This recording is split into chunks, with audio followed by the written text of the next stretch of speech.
नमस्कार, एक न्यूज 24 देख रहे हैं। यहाँ पर मैं हूँ आप सब ब्यूटी।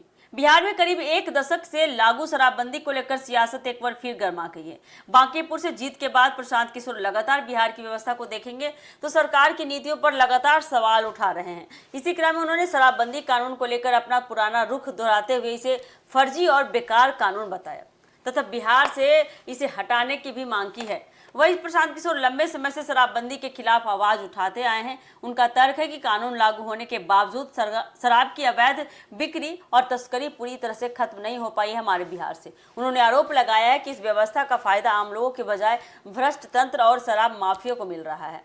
उनका कहना है कि शराबबंदी को हटाकर राज्य के संसाधनों का इस्तेमाल शिक्षा और बिहार के विकास में किया जाना चाहिए।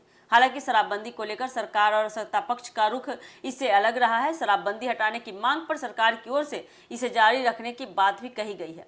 ऐसे में प्रशांत किशोर के बयान ने इस मुद्दे पर राजनीतिक बहस को फिर हवा दे दी है।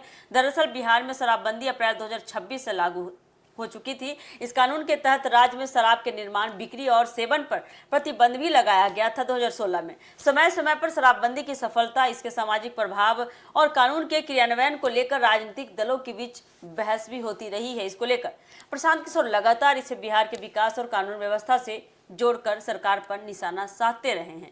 इधर बांकीपुर में जीत के बाद जब से वो जीते हैं बांकीपुर चुनाव, प्रशांत किशोर ने रोजगार के मुद्दे को लेकर भी काफी प्रमुखता दिखाई। उन्होंने क्षेत्र के 10,000 युवाओं को निजी क्षेत्र में नौकरी दिलाने की पहल की घोषणा की है और युवाओं से बायोडाटा उपलब्ध कराने की भी अपील की है। उनकी इस पहल को उनके चुनावी वादों को जमीन पर उतारने यानी कि जमीनी स्तर पर उतारने की कोशिश के तौर पर देखा जा रहा है। यानी बांकीपुर में जीत के बाद प्रशांत किशोर का फोकस सिर्फ अपने विधानसभा क्षेत्र तक सीमित नहीं दिख रहा है। शराबबंदी, रोजगार और शासन व्यवस्था जैसे मुद्दों पर भी उनके लगातार बयान बिहार की राजनीति में सुर्खियों में बना हुआ नई बहस को छेड़ दिए, नई बहस को जन्म दे दी है।